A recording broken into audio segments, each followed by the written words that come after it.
Hi everyone, welcome to my YouTube channel. My name is Rakesh Gupta. I'm a Salesforce MVP, author and blogger at automationchampion.com. I write a blog post related to Salesforce Flow, Process Builder, Pardot, Lightning Experience, Salesforce Releases, and sometime Beginner Apex. In this video, I will show you how you can create an automations which automatically assign pending approval requests to a user or queues. Let's discuss agenda first. So we will discuss blog or video idea. What one thing encouraged me to create a video and write a blog post on this topic. Then we will discuss objectives. What key things you will learn after watching this video. Then we will discuss the business use case. Then approach, where I will discuss few key terminology, few key things which you have to understand before starting and creating automation for this business use case. We will also discuss process flow diagram. In the guided practice session, we will together develop these automations in Salesforce Developer Edition org. In the proof of concept, we will test it out. And then at the end, I will summarize what we have learned and how you can apply these concepts in the future. Idea. So let's start with a basic question. What is an approval process? An approval process is an automated process an organization can use to approve record in Salesforce. One can create either a one-step approval process or multi-step approval process in Salesforce based on the business need. So if you haven't created an approval process, I will drop Trailhead module link in the description section of this video. Please do create one. So if you created in the past, so what happens once a record is submitted for approval and after 5 days or 6 days record is not yet approved?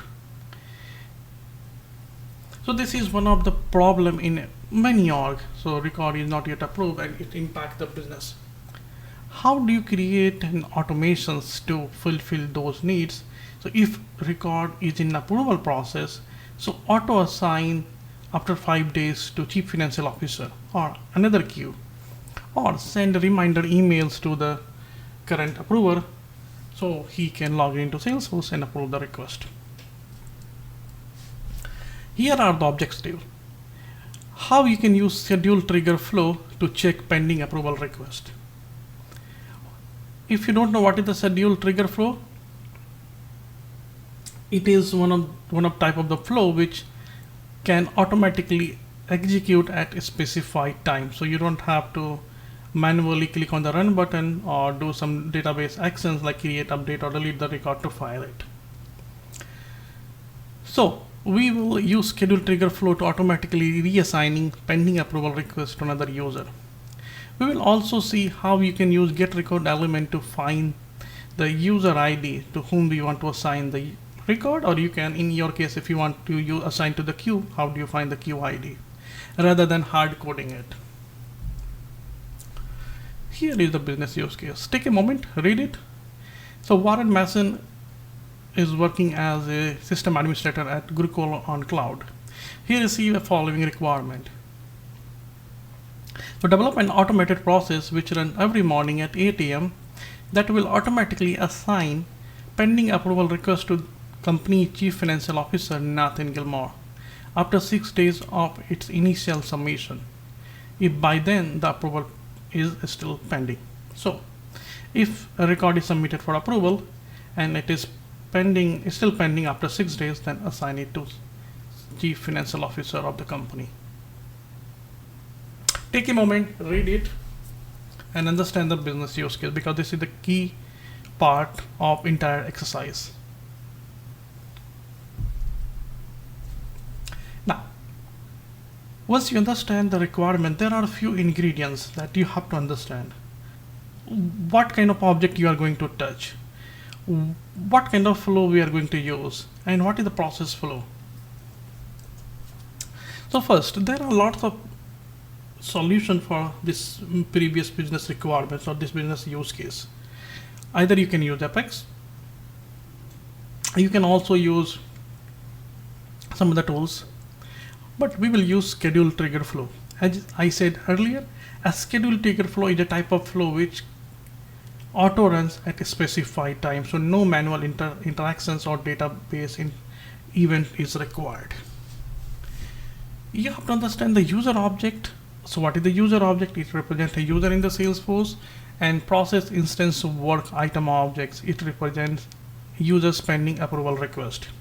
You can search these two objects, or you can go visit my website and look for the Salesforce flow part 49. I have all the links there, so you can visit it and read more about this object if you want to learn. Now before going ahead with the solution, let me show you the process flow diagram, and let's take a minute and go through the diagram. So this is the process flow diagram. Take a moment, review it first, and then I will explain about why I think like this. And it might possible you may have different approach. That is totally fine, unless and until to meet the business use case. So schedule trigger flow runs at every morning at 8 a.m. So we will schedule that flow.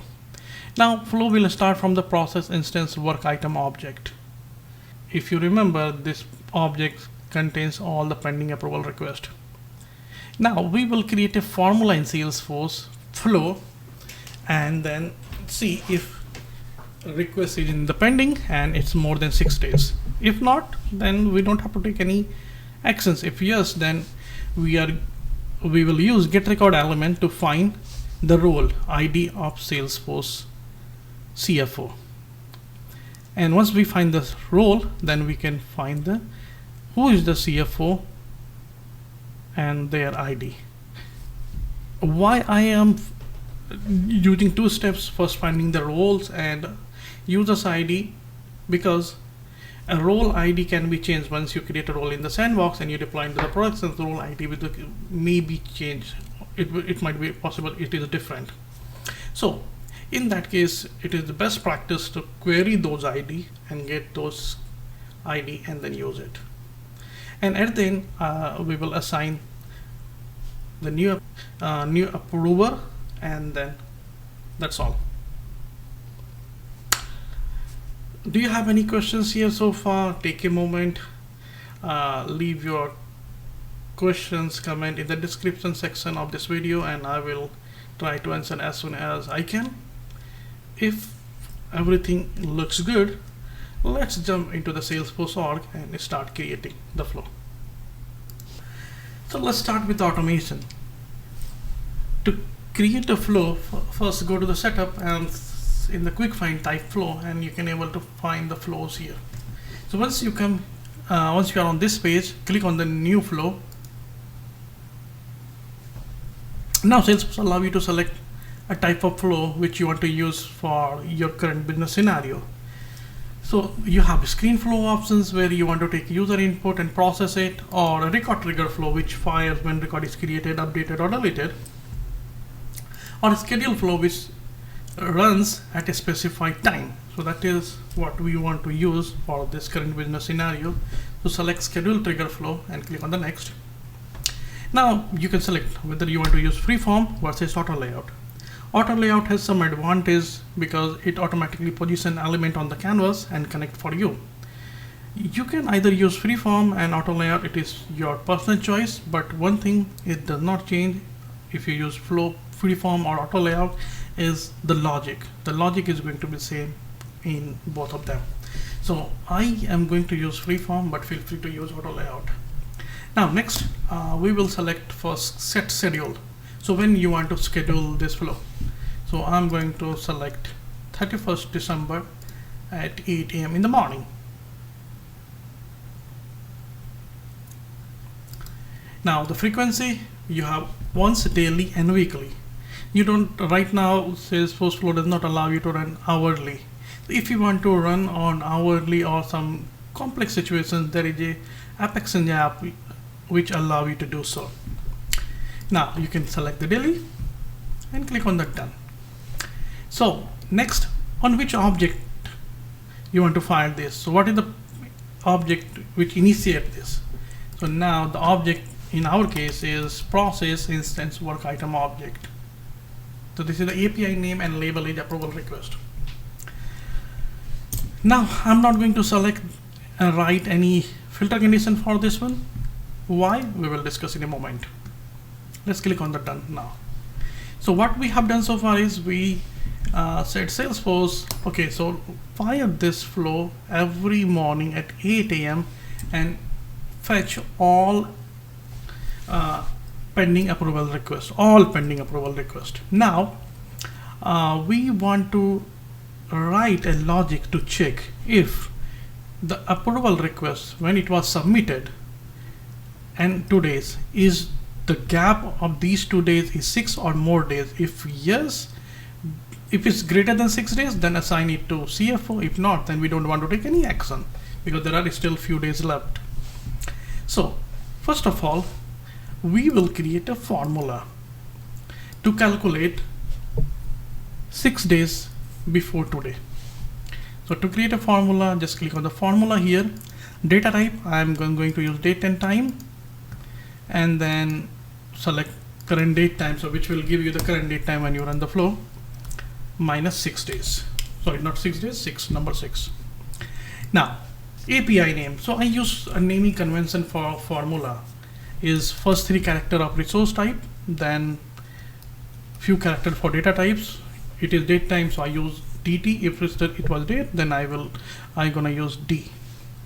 Now 6 days before today. So this is how I usually use or give the name to my formula or variables. Once you are done, click on the done. Next, you want to validate whether the approval request is created 6 days or not, before 6 days or not. So approval request was submitted before 6 days or not. For this, we will use a decision element. So go to the decision here and type a label, pending approval for 6 days or more.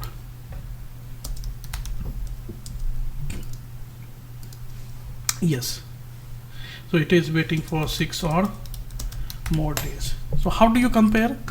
So on the process instance object, we have fill system mod stamp less than equals to the formula date. So if my formula date is today minus 6 days is greater than equals to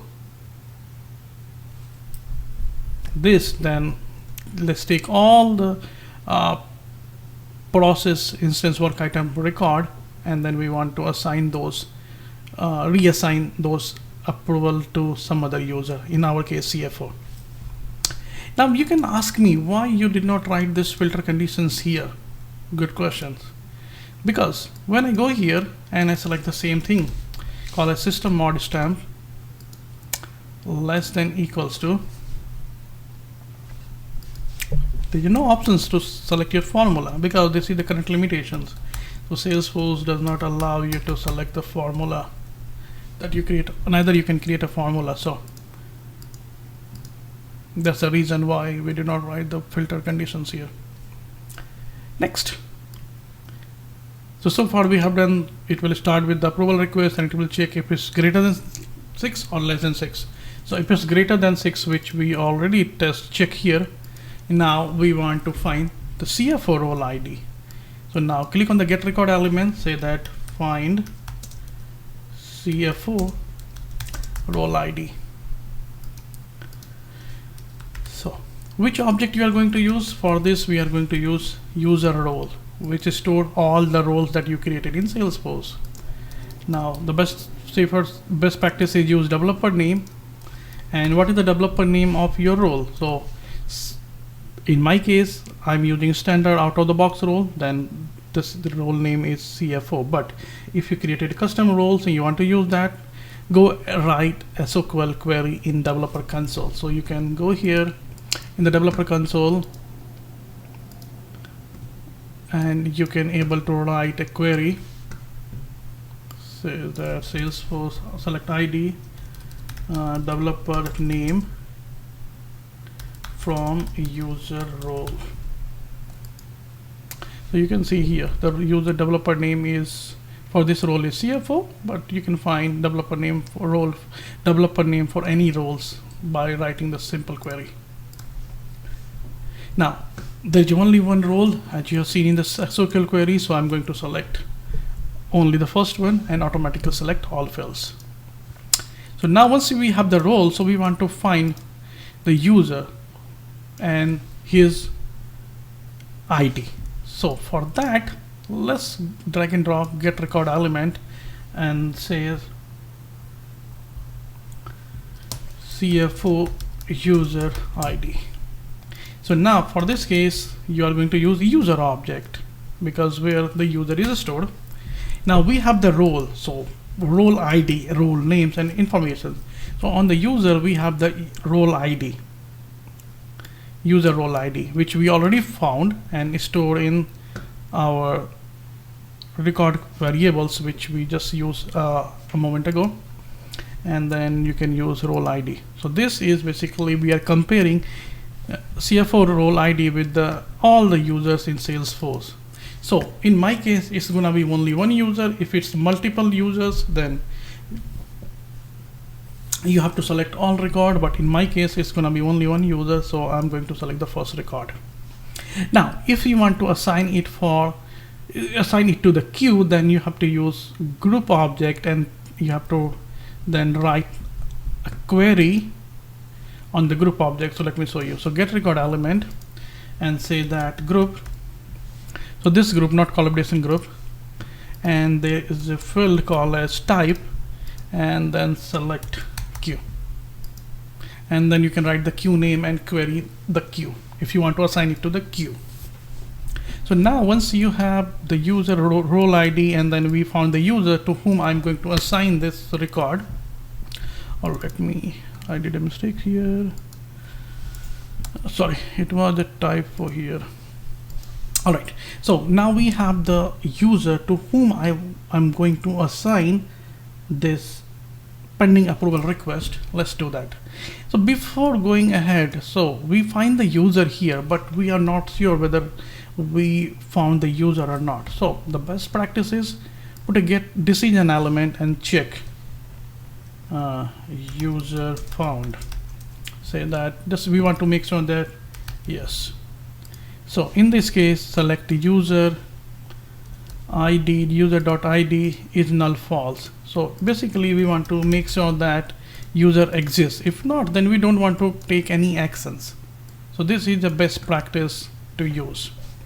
Now once we find the user, what is the next step? We want to assign the ID to the pending approval. So we want to replace the current approval with the CFO user ID.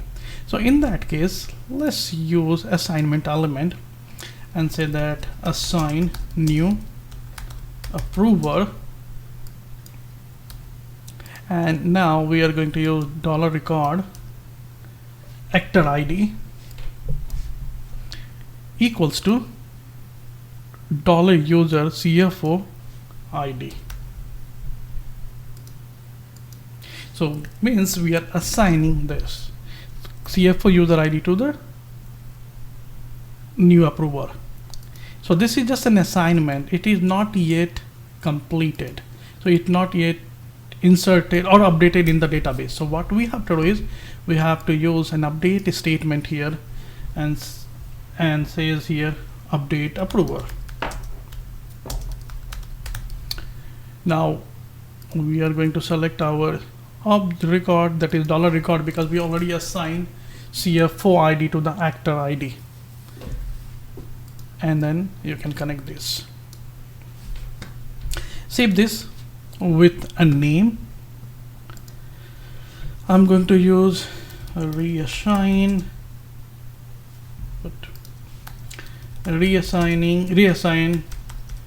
pending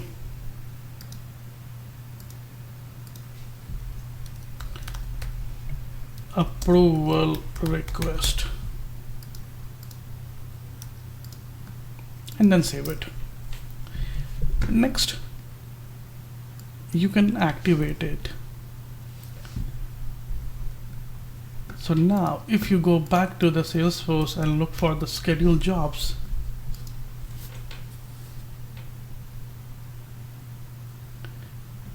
you will see a scheduled job reassigned pending approval for tomorrow at 6 a.m. because my org is in the Pacific time zone, and I selected my current time. So next, this is good, but the one questions lots of people ask me, how do we test now? Because do we have to wait tomorrow morning? No, you don't have to wait till tomorrow morning to test this. So what you can do is you can still go ahead and change the time to some time from now, like it's the 12:58 midnight. So I'm going to change it to 1 o'clock and then done. And you have to click on the save and save. Before going ahead and make sure that you have any pending approval requests, so you can check how many pending approval requests you have by visiting mass transfer approval request and see if you have any pending approval requests. So I don't have any pending approval requests in this org, but if you have, you can see here and then you can activate. So what happens is it will automatically run at a specified time at just 2 minutes after and reassigning any pending approval which is submitted 6 days ago to CFO. Now if you are a person who wants to have this instruction printed or instruction listed down somewhere, so you can visit my website automationchampion.com and look for the part 49, which you can also navigate to the Salesforce flow and search for 49. So where you can able to find the entire blog post with instructions, flow chart, and proof of concepts as well, and how to monitor your scheduled job. So do visit my website and you can see all the complete instruction here if you want to save the instruction in Dropbox and print it out. So that's all for the guided practice. Next, proof of concept. So as you see in this screenshot, there are right now 4 pending approval requests. The last one is recently submitted. So when scheduled job completed, what I'm expecting is first 3 approval requests, which is currently assigned it to Rakesh Gupta, assign it to company CFO Nathan. So now you can see that once scheduled job finished, the first 3 approval requests is assigned to Nathan. So what we learned today. So first thing is say no to hard-coded ID. So sometimes hard-code ID is good when there are a few things like things which never change, like pi value or some other stuff informations. So you can use hard code those value, but in such cases where you want to find the user ID or role ID, queue ID, don't hard code it, because when you move your metadata from one org to another org, the ID of this queue, public groups, user changed. Schedule trigger flows start at a specified time. So if you have any requirement where you want to run a job at a specified time every day or once or weekly, do use schedule trigger flow. And use formula in flow rather than writing the formula in the object. If you write a formula in the flow, it will keep your org clean. Like in this scenario, we write the formula in a flow which keep our org clean. So thanks for watching this video. If you like, please give a thumbs up. Do subscribe my YouTube channel. Visit my website automationchampion.com to learn more about Salesforce Flow and Process Builder, Lightning Experience, Pardot, and Apex. And thanks for your support.